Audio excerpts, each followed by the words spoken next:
Okay, guys, things are getting real. Jeremy Corbell has fired back at Sean Kirkpatrick, who fired back at David Grush, and now the Pentagon is firing back as well. What?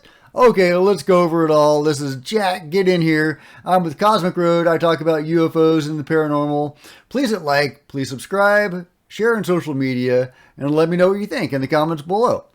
Okay, so first of all, we have Jeremy Corbell's response to their letter written by the lovely Dr. Sean Kirkpatrick that I shared with you guys yesterday. And Jeremy has some strong words for Mr. Sean, Dr. Sean. Dr. Sean Kirkpatrick made dangerous errors in his public response regarding the recent congressional UFO hearing that we planned and held this past Wednesday.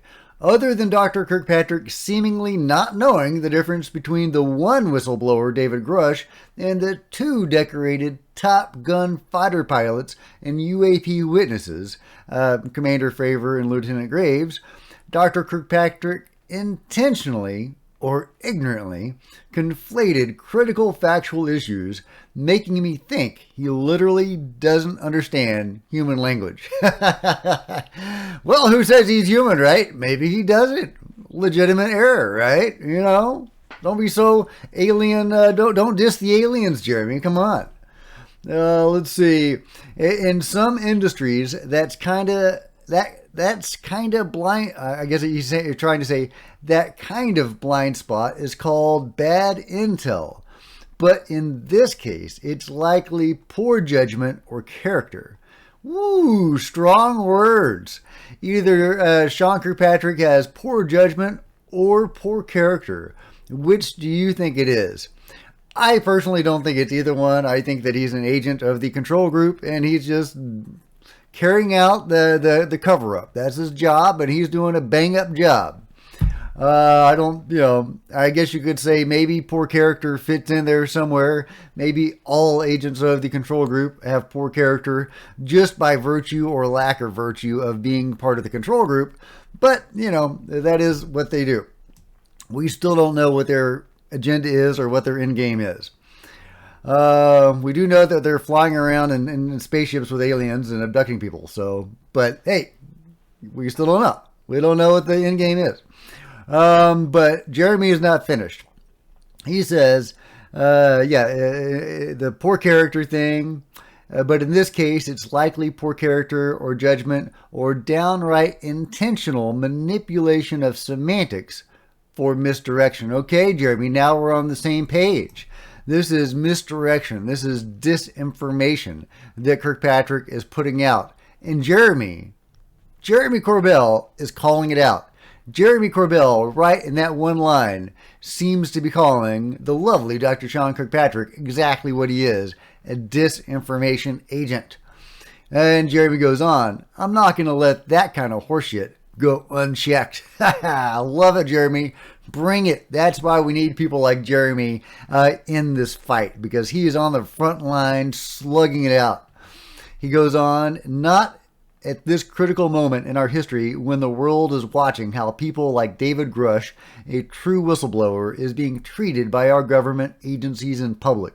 Especially, I'm not going to be silent after Dr. Kirkpatrick has been given all reasonable opportunities to be straight and honest with the American public and has objectively failed while bestowed with that great duty and privilege. Understand this. Interfering with Congress and whistleblowers is illegal, like jail time illegal. And we should not stand for that kind of witness intimidation or character assassination ever. Love it. People in power should have a healthy respect for the legions of citizen journalists or mainstream journalists if they catch up to inform themselves, because everybody is watching how those like Dr. Sean Kirkpatrick are acting right now. Journalists from around the world. If those like Dr. Kirkpatrick choose to obfuscate, if they choose to lie, they will be held accountable. It will become a legal matter outside of some public opinion and willful letters discouraging whistleblowers from speaking. I love it. So Jeremy's saying if they choose to obfuscate, if they lie, they will be held accountable, and it could become a legal matter.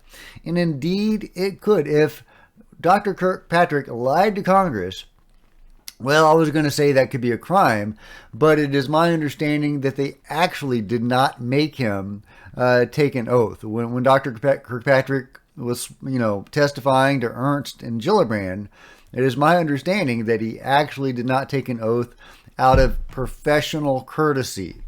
Yeah.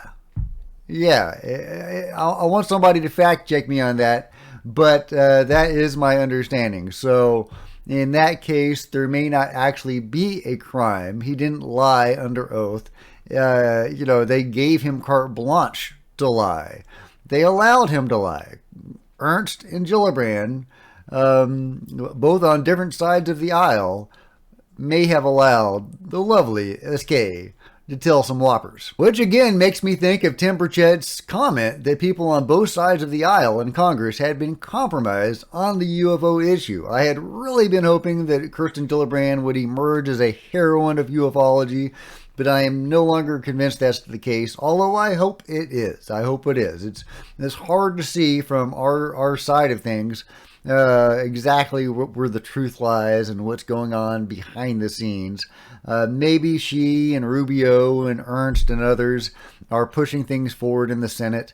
Maybe they're not. We just don't know. All we know is that David Grush testified to both chambers of Congress and the intelligence committees 2 years ago, giving them classified evidence of what he had uncovered. And in 2 years, they have done nothing with it.